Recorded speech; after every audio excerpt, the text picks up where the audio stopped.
Bismillahirrahmanirrahim. Assalamualaikum warahmatullahi wabarakatuh. Waalaikumsalam warahmatullahi wabarakatuh. Terima kasih kepada teman-teman semua dari panitia BEM dan teman-teman dari narasumber kali ini yang telah menyempatkan waktunya untuk hadir di Ponik, di podcast Anak Teknik yang pertama ini dengan tema pengaruh kuliah online terhadap mahasiswa teknik dan rencana pemerintah mengadakan blending learning di tahun 2021 mendatang. Sambil ngobrol-ngobrol nyantai juga ya. Di sini saya, Firman Alvin, selaku host dari panitia Ponik ini, dan narasumber kali ini tuh ada 3. Yang pertama dari HMTP itu ada kahimnya sendiri, yaitu Fadil Saputra. Kemudian dari KMTI ada Muhammad Ridwan. Dan dari HMTPL, Saudara Fadil. Makasih nih ya udah nyempatin waktunya buat ngobrol-ngobrol santai malam ini. Sama-sama. Siap, aman. Sama-sama ya. Kebetulan hari ini saya ditemani sama Fadil Kuadrat ya. Fadil Kuadrat ya, ini saya juga selaku hostnya pusing nih manggilnya dari HMTP Fadil, dari HMTPL Fadil, pusing juga. Nanti dipanggilnya bisa nyaut dua-duanya, mending dibedain aja Pak Alvin.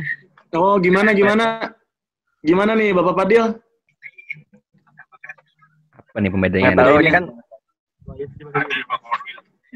Bapak Fadil ini kan dengar kemarin lagi bucin lagi ya Bapak Ridwan ya. Waduh. Kenapa jadi mengarah ke perbucinan? Dari kabar yang beredar gitu ya. Apa saya nih pasti? Bapak Fadil Saputra ini kapan nih bucinnya nih? Aduh, saya mah permainannya bawa tanah aja. Oh, bawa tanah aja. Tidak terlihat oleh masyarakat sekitar ya. Betul. Ya udah tuh ya, yang satu ini saya panggil Fadil Saputra, yang satu saya panggil Fadil Bucin lah ya. Boleh. Boleh. Ya paling ini mau sharing juga untuk tanggapan kalian itu dari setiap mahasiswa teknik dengan jurusan yang berbeda nih ya. Yang udah pasti kalian sendiri udah sharing sama masyarakat mahasiswa sendirinya dari jurusan menanggapi tentang kuliah online ini terhadap perkuliahan boleh, dari segi sosial pun boleh, dari segi ini apa kan kita menerima mahasiswa baru ya di tahun 2020 yang disebut lalu juga belum mungkin ya, ini kan akhir Desember juga. Progresnya gimana untuk perkenalan kampus terhadap mahasiswa baru juga boleh. Paling itu aja dulu. Dimulai dari HMTP, coba dari segi HMTP seperti apa tanggapannya terhadap perkuliahan online kali ini? Oke. Paling kalau dari nggak usah formal teing ya.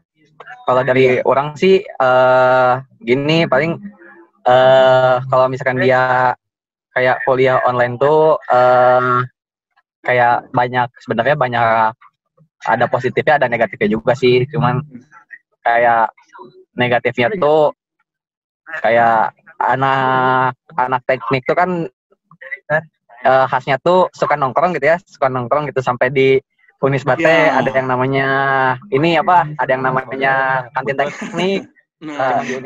Jadi kan kayak kita biasanya nongkrong terus kayak rapat-rapat, terus juga kayak biasanya tuh praktikum kan, anak teknik juga identiknya sama praktikum juga kan.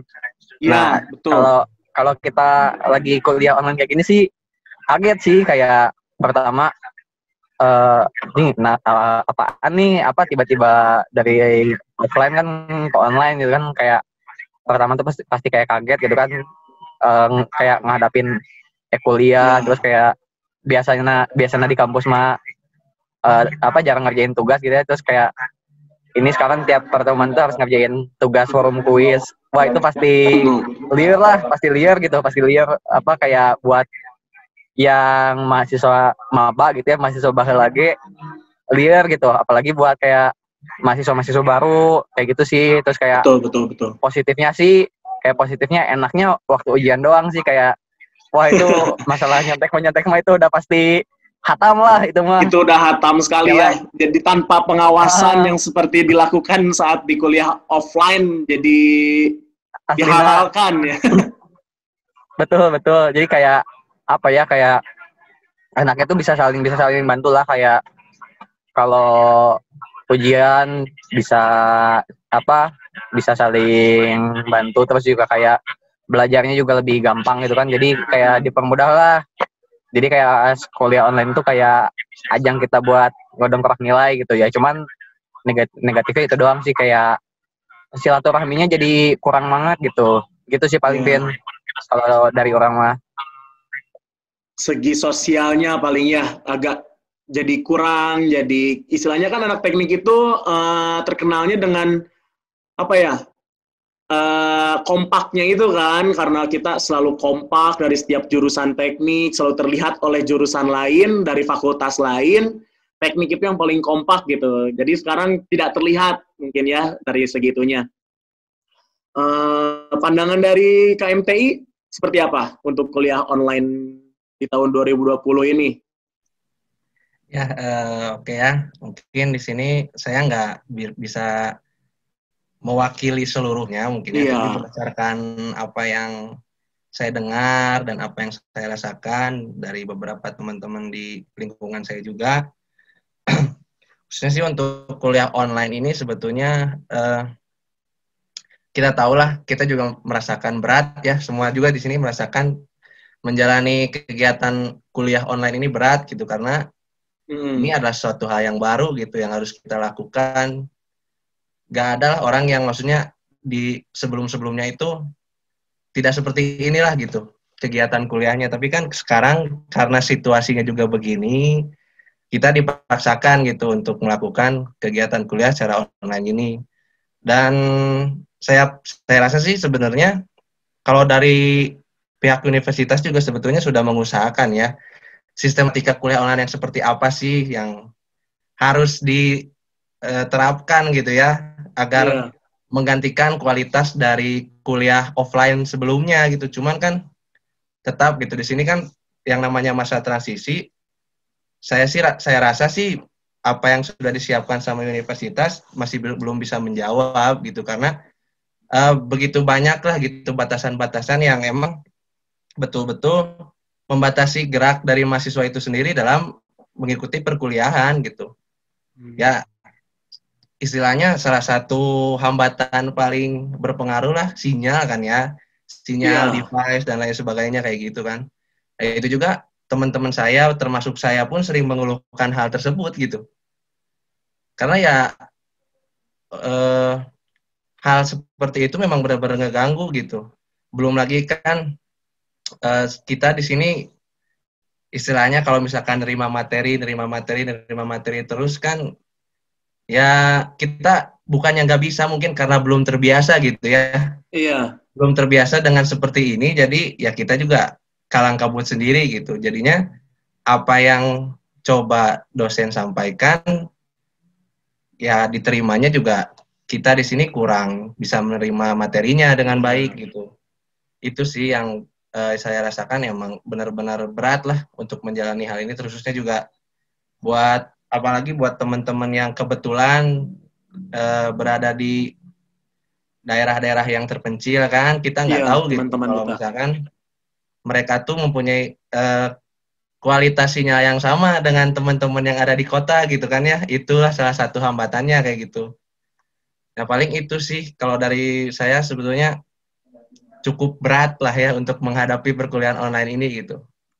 Berarti sama juga ya, hampir sama juga sama mahasiswa teknik pertambangan.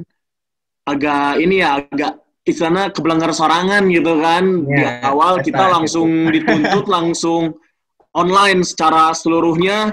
Biasanya dihuapan di kampus gitu kan ya materi, kalau nggak ngerti langsung nanya. Kalau di rumah kan hawanya juga, apalagi kalau udah belajar atas kasur, udah hayangna sare we jeung sare kan. Untuk tanya juga susah, nerima materi, ya betul. Dengan sinyal teh kudu kagenteng nyawannya. Motor headset. Khawatir kalau gitu teh, aduh ampun. Kasihan iya. Soalnya kan nggak semua mahasiswa juga sama kan ya, bukan orang kota atau istilahnya nggak semua daerah mereka sinyalnya memadai kan ya. Iya, betul. Kasihan juga buat teman kita, paling negatifnya di situ. Berarti KMTI juga kangen juga nih kumpul-kumpul di ini.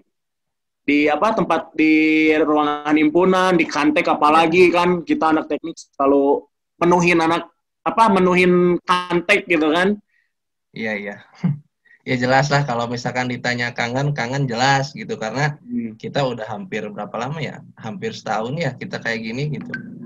Iya. Interaksi yang biasanya kita lakukan di kampus itu semuanya hilang gitu.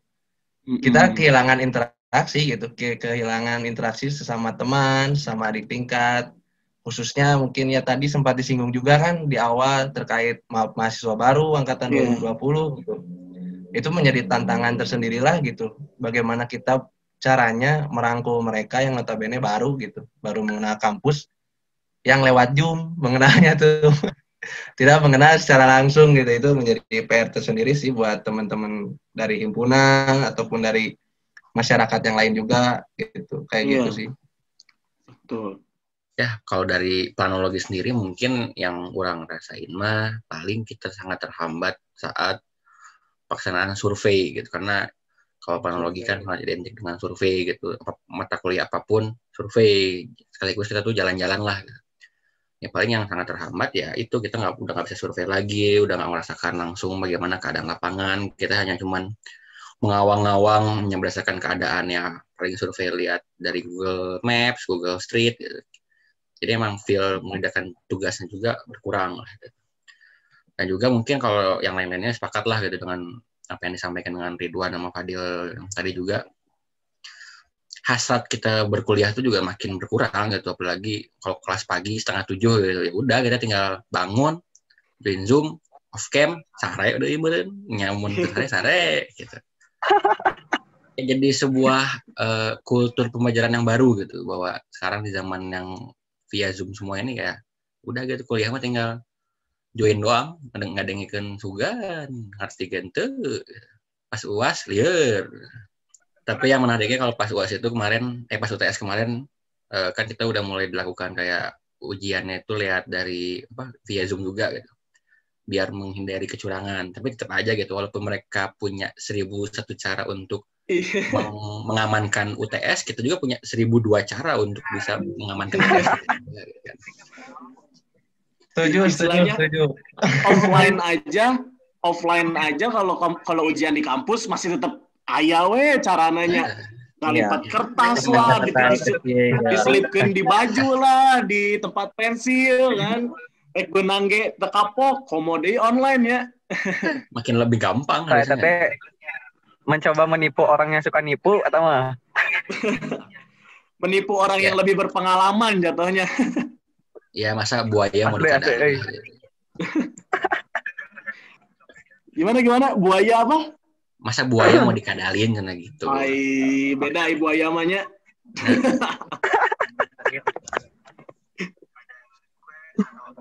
Kalau anak HMTPL berarti kangen-kangen juga kan sama, pengen kumpul ini di tempatnya tuh di mana sih namanya? Di yang belakang itu ya? Di taman apa? Taman planologi. Biasanya kan di situ tuh kalau lewat mau ke parkiran pasti wah ngebreyek. Jika sirem istilah nama ngarumpul didinya semua. Kalau untuk dari learning nih, blending learning ini gimana nih tanggapannya? Katanya kan bakal diadain jadi untuk kayak praktikum tetap di kampus dan untuk mata kuliah sendiri tetap online. Dari HMTPL menanggapinya seperti apa?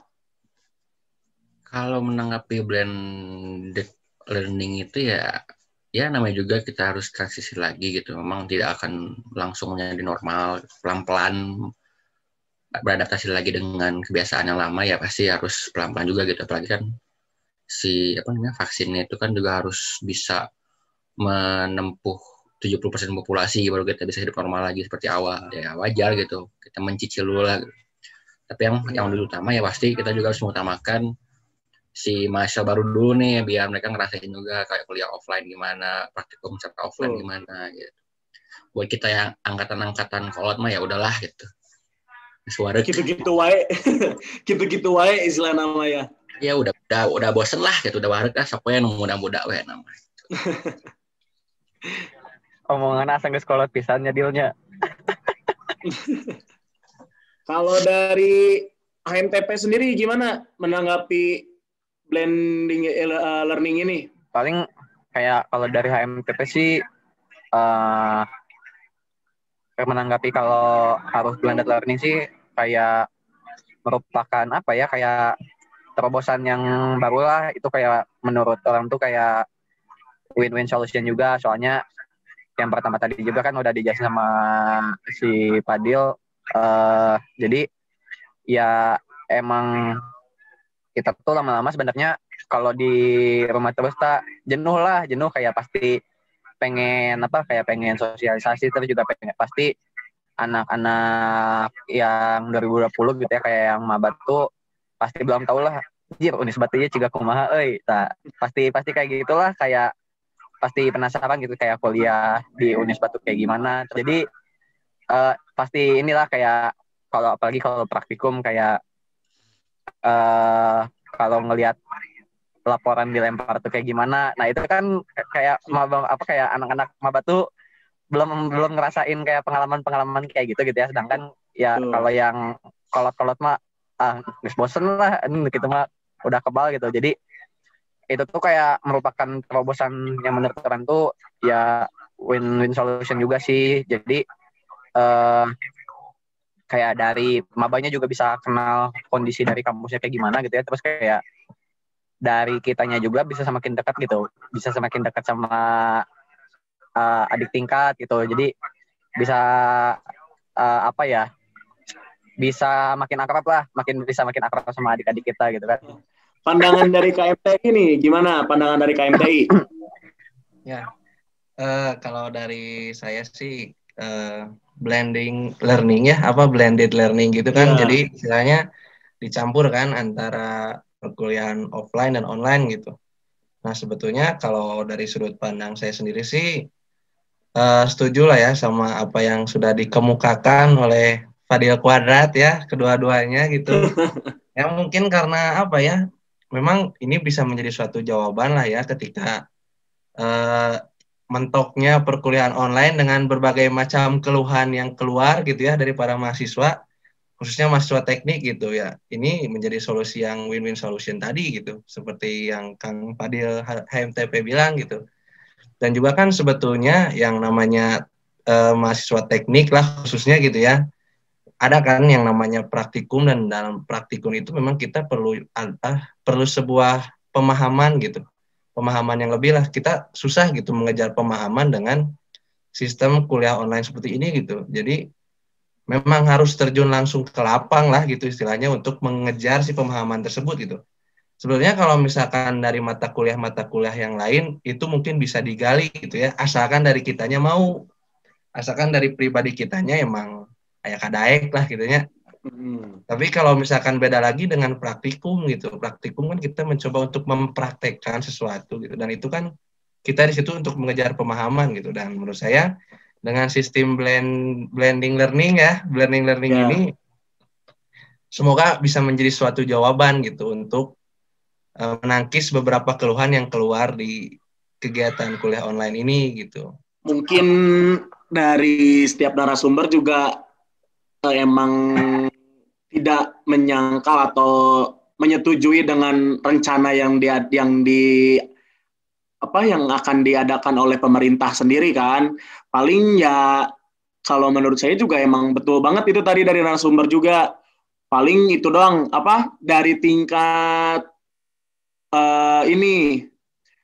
fasilitas dari kesehatannya itu sendiri. Nah, menurut kalian-kalian nih dari narasumber kan pernah ke kampus lah dari selama pandemi ini kan.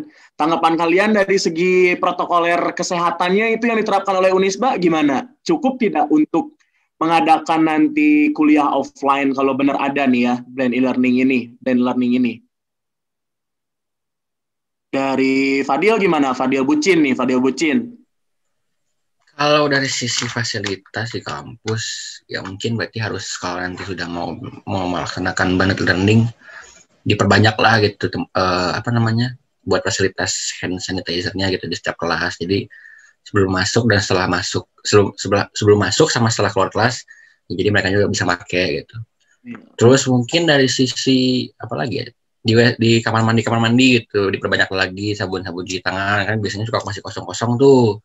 Nah wayahna gitu sekarang di masa yang sekarang dengan masih proses adaptasi dari pandemi ke bukan pandemi lagi, si fasilitas penunjang seperti itu ya harus dijaga lah gitu, jangan sampai diindahkan nggak dijaga gitu. Kayak dulu kayak biasanya kan kadang ada sabun, kadang nggak ada. Iya. Kalau dari HMTP gimana tuh untuk menanggapi dari kayak fasilitas yang ada untuk menyangkal dari corona ini, misalnya dari pandemi ini? Bisa masuk ke sosial media. Gantian si Ridwan heula si Ridwan terakhir boleh dari Ridwan dulu nih. Ridwan mah soalnya cuman ngejawabnya sama kayak Padil Kuadrat soalnya nih. Coba dari Ridwan. Ya, tadi terkait fasilitas ya. Iya, fasilitas untuk kesehatan istilahnya. Protokol kesehatannya kayak gimana? Protokol kesehatan. Ridwan soalnya bucin kampus juga soalnya. Kalau emang mereka sanggup. Jadi kalau menurut saya sih kita nggak tahu ya sebenarnya.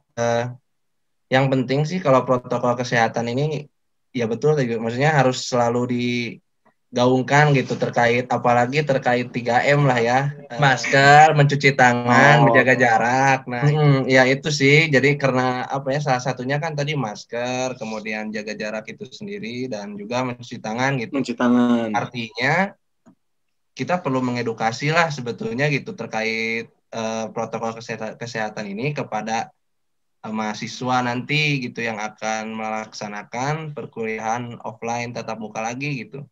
Dari mulai segi penggunaan masker itu kan harusnya kayak gimana gitu, jangan masker scuba kan sekarang udah nggak boleh ya. Masker ipis gitu yang melar gitu kan udah nggak boleh. Nah itu perlu ditekankan sih. Dan juga terkait mencuci tangan ya memang hand sanitizer lah minimal ya di setiap penjuru kampus, di setiap juru gedung kampus harusnya minimal ada gitu. Kalau bisa sih, kalau Unisba punya uangnya, setiap kelas masuk kelas itu ada lah gitu ya untuk hand sanitizer itu gitu.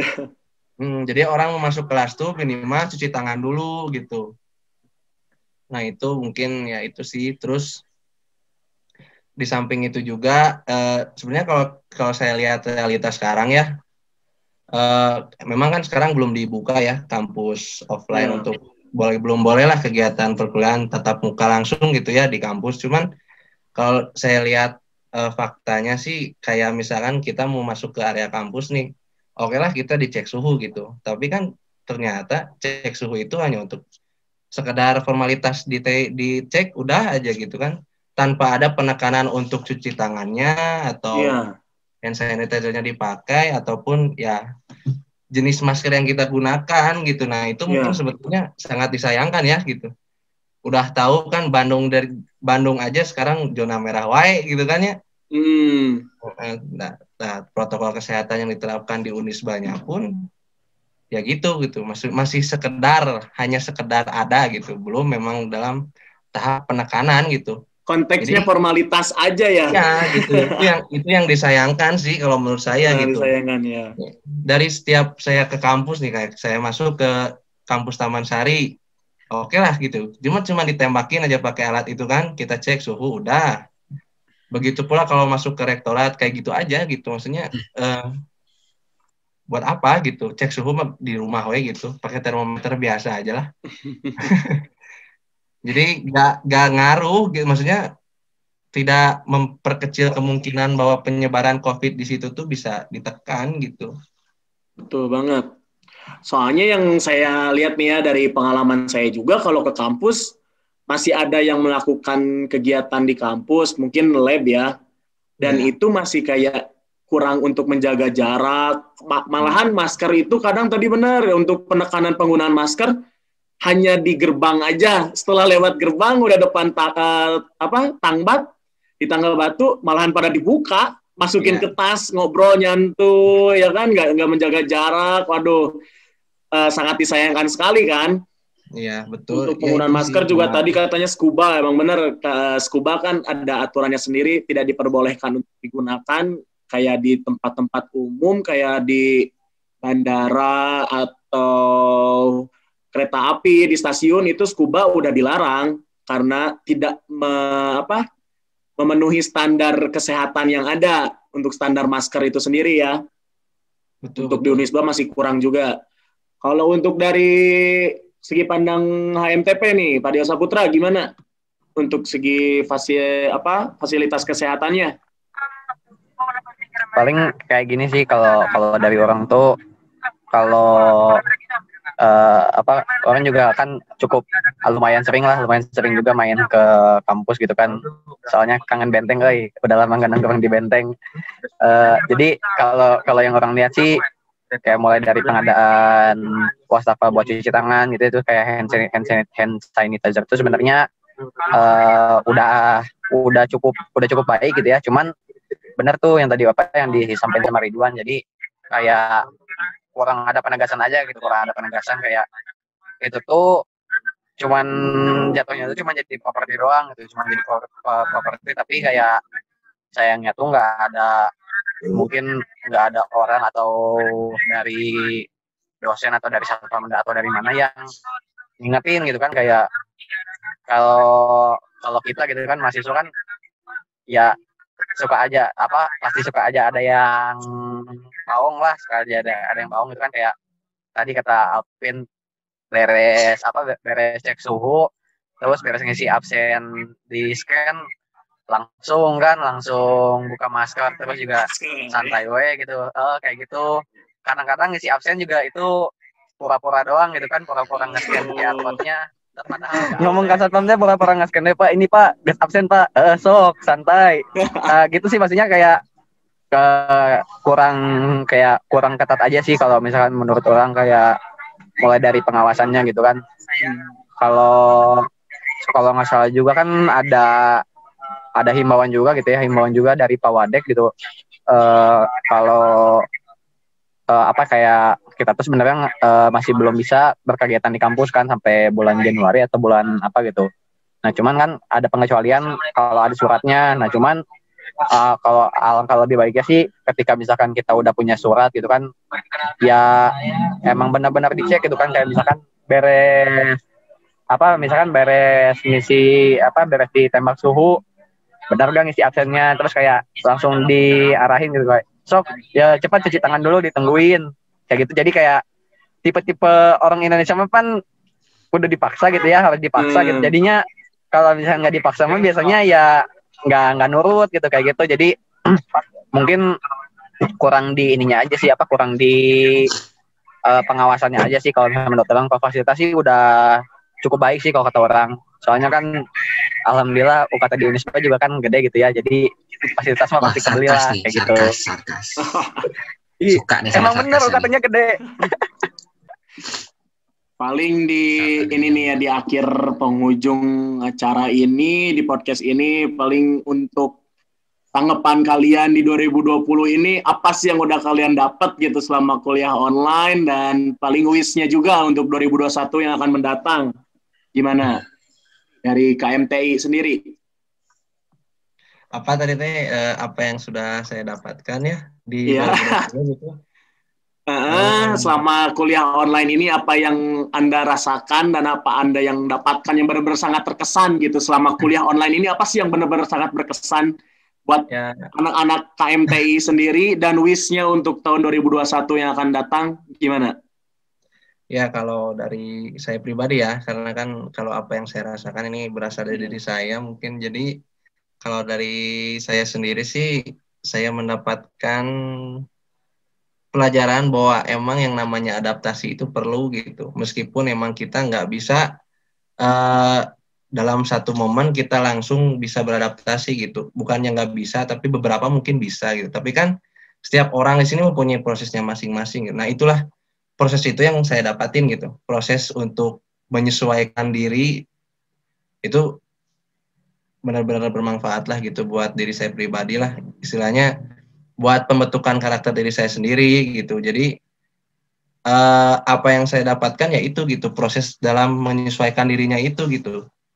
Kita harus tahu gitu, misalkan kita nggak bisa terus melulu harus berharap ini semua cepat berlalu gitu. Tapi kan ya mau nggak mau suatu keadaan yang sekarang terjadi ini harus kita hadapi gitu. Yang dalam artian berarti artinya kita yang harus menyesuaikan diri gitu, bukan lingkungan atau keadaannya yang harus menyesuaikan diri gitu. Nah, itu suatu fakta yang nggak bisa dirubah gitu. Nah itu sih benar-benar berpengaruh lah terhadap pembentukan pola pikir dari kita sendiri gitu. Kalau menurut saya sih gitu. Terus Untuk wish-nya tadi teh, untuk kuisnya, ya wish untuk 2021 nih, gimana? Semoga harapannya 2021 ya. UKT Ya. misalnya jadi hilang atau gimana gitu kan? Astagfirullahaladzim. Astagfirullahaladzim. Nanti kalau UKT hilang, kampusnya juga ikut hilang. Bisa berarti tutup. Gimana? Apa yang saya pengen sih di 2021, kayaknya ini mah mewakili seluruh masyarakat dunia ya. COVID cepat berlalu lah. Wishnya mah itu sih satu, karena amin. Ya kita ingin hidup seperti biasa lagi lah gitu, intinya mah gitu. Cuman balik lagi gitu. Seenggaknya tahun 2021 kita bisa lebih baik lah. Kita bisa lebih baik lagi dalam menghadapi keadaan yang akan terjadi gitu ke depannya. Nggak kalang kabut kayak orang pertama kena musibah gitu. Kita semua bisa menyesuaikan diri dengan baik lah. Itu aja sih harapannya. Thank you. Amin. Semoga ya berlalu. Untuk dari Fadil nih HMTPL gimana? Apa ya yang didapat di 2020 ini sebuah pelajaran dan pengalaman berharga lah gitu. Tadi benar kita harus bisa menjadi orang yang adaptif, manusia adaptif gitu, peka dengan keadaan dan siap menerima keadaan apapun gitu. Itu sih pengalaman paling berharganya dan menjadi sebuah perbendaharaan pengalaman barulah dan wawasan baru untuk pribadi masing-masing orang yang berdasarkan ruang lingkup kerjanya dia seperti apa gitu.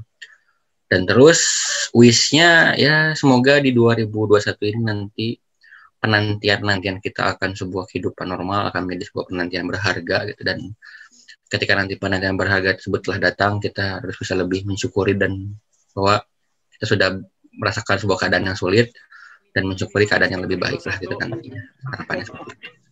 Kalau dari HMTP gimana HMTP? Dari Fadil Saputra. Kalau dari orang sih ya, kalau senangnya sih orang pertama apresiasi banget orang sama anak-anak teknik deh, anak-anak teknik angkatan 2020 kayak dalam kondisi kayak gini itu kayak mereka tuh masih bisa survive lah, kayak masih bisa survive gitu kan, kayak mereka tuh kan yang pertama udah nggak ada UN, terus juga mungkin nggak deket juga sama abang kakaknya atau akang tetehnya, terus juga kayak mungkin nggak ikut ospek juga, tapi kayak mungkin kuliah tuh hal yang baru ya, kuliah tuh hal yang baru gitu kan buat mereka, dan mereka bisa survive sampai sekarang sih, itu orang apresiasi banget sih sama anak-anak teknik 2020 yang bisa survive sampai sekarang itu. Wah, itu mantap banget lah, itu orang bangga pisan tuh sama anak teknik 2020. Terus yang kedua mungkin orang senang juga sih kayak anak tambang kan, kayak kalau di tambang tuh mungkin untuk kelulusan tuh yang lulus tepat waktu tuh biasanya bisa dihitung jari lah. Nah, terus juga orang kayak alhamdulillahnya tuh senang juga gitu lihat kayak abang-abang kakak-kakak orang tuh banyak gitu kan yang lulus tepat waktunya, ya ikut senang juga sih, kayak pokoknya banyak hal yang bisa disyukuri gitu ya dari chaosnya tahun 2020 ini. Terus kayak mungkin harapan orang sih buat 2020 tuh ya semoga kondisinya bisa lebih baik lagi, terus juga mungkin kita bisa kumpul-kumpul bareng lagi, bisa nongkrong lagi di Kantek gitu kan. Itu sih mungkin nanti. Ya pokoknya amin. Ya pengennya sih silaturahmi lagi sama anak-anak teknik gitu kan, secepatnya gitu. Itu sih kalau dari orang. Ya itu benar juga dari Fadil ya. kasihan juga istilahnya buat 2020 sebenarnya ya, untuk mahasiswa yang baru sebenarnya itu mereka yang udah UN gak ada, tidak merasakan UN, paling di SMA-nya juga terpotong juga masa SMA pas kelulusan tuh kayak gimana sih kan. Dan sekarang mahasiswa merasa kuliah tapi kayak bukan sebagai mahasiswa gitu, soalnya kan online juga kayak gak jelas kan kayak gimana nih ke depannya. Ya, terima kasih juga nih buat teman-teman juga dari narasumber, dari HMTPL, dari KMTI, HMTP, dan panitia juga nih dari BEM yang sudah meluangkan waktunya. Semoga sehat selalu. Dari mahasiswa teknik semua sehat, gak ada yang kena corona, amin. Dan 2021 amin, yang jelas amin. Vaksin lah ya, kita menantikan ini vaksin yang ada betul dikeluarkan biar kita bisa kumpul bareng lagi nih di kampus kan ya. Terima kasih ya buat semuanya yang sudah meluangkan waktunya. Siap. Aman. Iya, paling cukup sekian untuk dari sharing kali ini dari Ponik ini ya yang pertama ini. Wabillahi taufiq wal hidayah. Wassalamualaikum warahmatullahi wabarakatuh. Waalaikumsalam warahmatullahi wabarakatuh.